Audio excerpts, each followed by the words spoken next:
పెంచుకుంటే కనుక ఈ కొంచెం ఈ పశువుల ఎరువులు ఇవి కానీ తగ్గుతాయి. అందువల్ల క్రమక్రమంగా రైతులు కూడా ఈ పచ్చి రొట్టె పైర్ల మీద ఎక్కువగా దృష్టి పెట్టాలని నేను కోరుకున్నాను. ఎందుకంటే గ్రామంలో ఇప్పుడే మన పశుసంపద ఒక్కసారిగా పెరగదు కాబట్టి క్రమక్రమంగా పశుసంపద పెంచుకోవడానికి ప్రభుత్వం కూడా కృషి చేయాలి. అలాగే ముఖ్యంగా ఏదైతే యూరియా ఇస్తున్నారో లేదంటే ఇవన్నీ కూడా కెమికల్స్ కానీ ఫెర్టిలైజర్స్ కానీ ఇస్తున్నారో సబ్సిడీలో ఎకరానికి దాదాపు 15,000 రూపాయలు కనుక మన ప్రభుత్వ దేశాలు చేసే రైతులు కనుక ఇస్తే ప్రకృతి వ్యవసాయం చేయడానికి ముందుకు వస్తారు. ఎందుకంటే ఇప్పుడు ఇన్పుట్స్ లేవు, పశువులు లేవు, ఇవన్నీ చేయాలంటే ప్రకృతి వ్యవసాయం చేయడానికి అంత ఇష్టపడతలేదు జనం. రైతులు కూడా ఇక్కడికి వచ్చిన రైతులందరూ కూడా చాలా కష్టాలు ఉన్నాయి. ఒకవైపు పనిచేసేవాళ్ళు లేరు, మనం కూడా చేయలేదు. ఏం చెప్పాలంటే ప్రకృతి వ్యవసాయం చేసిన రైతులు కూడా కష్టపడడానికి ఎవరు సుఖం లేదు. ఎందుకంటే మన లైఫ్ స్టైల్ మారిపోయింది, మనం తినే ఆహారం మారిపోయింది, మనలో శక్తి లేదు. ఏం చెప్పాలంటే ఎవరో చేస్తారు ఎవరికంటే మన జీవన విధానం కాబట్టి మనం చేయాలి. పొద్దునుంచి సాయంత్రం కష్టపడాలి, కష్టపడితేనే ఆరోగ్యం ఉంటుంది, భూమి ఆరోగ్యం బాగుంటుంది. కాబట్టి ప్రతి ఒక్కరు కూడా తనకున్న పొలంలో ఒక హాఫ్ ఎకరో వేసుకొని మనం కనుక ప్రకృతి వ్యవసాయం వెళ్తే మెల్లమెల్లగా పెంచుకుంటారు. ఒక్కసారి పెంచినా కానీ కాదు. ఇప్పుడంతా కూడా ప్రకృతి వ్యవసాయం చేసే రైతులు ఎక్కువ మంది కొంత ఫ్యాషన్తో చేస్తున్నారు. ఎందుకంటే నాకు అంతా తెలుసు కాబట్టి కొంత చెప్తాను నేను బయట. ఫ్యాషన్తో చేస్తున్నారు. చిన్న చిన్న రైతులు ఎవరు కూడా ప్రకృతి వ్యవసాయం రావడం లేదు.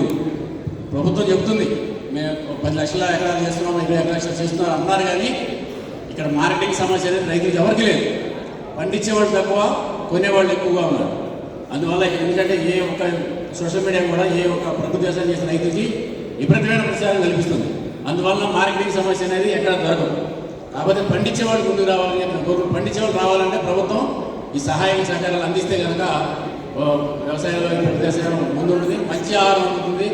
మనం భూమి ఆరోగ్యం ఉంటే మన ఆరోగ్యం బాగుంటాం, పశుసంపద కూడా పర్యావరణానికి బాగుంటుంది. కాబట్టి అధ్యక్షుల వారు దీని మీద దృష్టి పెట్టి రైతుకి ప్రకృతి వ్యవసాయం చేసే రైతుకి 10,000 నుంచి 15,000 రూపాయలు ఇంకా మిగతా సబ్సిడీ లెక్కలేదు, ఏది ఎక్కలేదు. రేటు కూడా ఫిక్స్ చేయాలి. ఎందుకంటే రైతు ప్రకృతి వ్యవసాయం చేసే రైతు తన యొక్క పంటనే తనే ఫిక్స్ చేసుకున్నాడు. ఈరోజు కేంద్ర ప్రభుత్వాలు ఇచ్చే రేట్లు మనకు పనికిరావు.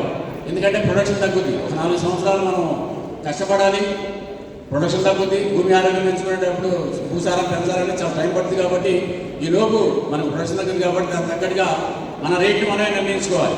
అందువల్ల రైతుగా ఫెసిలిటీ ఉంది. కాబట్టి చిన్న చిన్న రైతులు ముందుకు రావాలంటే కొంత ఎరువులు సబ్సిడీ రూపంలో 10,000 రూపాయలు ఇస్తే అవుతుంటుంది. ఈరోజు ప్రకృతి వ్యవసాయం వలన గ్రామాల్లో ఒక పశు కొనాలంటే ఒక ఆవు కొనాలంటే 1,00,000 రూపాయలు అవుతుంది.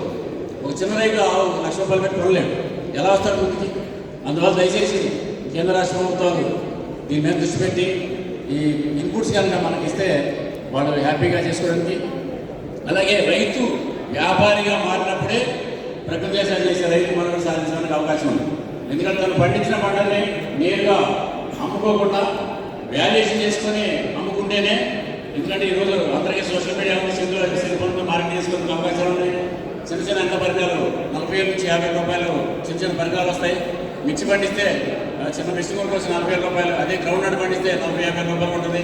అలాగే మిల్లెట్స్ పండిస్తే దాన్ని ప్రాసెస్ చేసుకొని బిస్కెట్లు అమ్ముకోవచ్చు, లేదంటే రకరకాల పిండి పంటలు చేసుకోవచ్చు. అందువల్ల ప్రతి ఒక్క రైతు కూడా వాల్యుయేషన్ చేసి అమ్ముకుంటేనే మనం మిగతా రైతులతో పోటీ పడడానికి, లేదంటే మన కుటుంబాన్ని పోషించుకోవడానికి అవకాశం ఉంది. కాబట్టి ప్రతి ఒక్కరు కూడా రైతు వ్యాపారిగా మారాల్సిందే. అవునా కాదా? రైతు వ్యాపారిగా మారుతాడా లేదా? గట్టిగా చెప్పండి. Okay, thank you very much. ఈ అవకాశం ఇచ్చిన ప్రతి ఒక్కరు కూడా పేరు పేరు ధన్యవాదాలు తెలుపుకుంటూ జై జవాన్, జై కిసాన్, జై విజ్ఞాన్.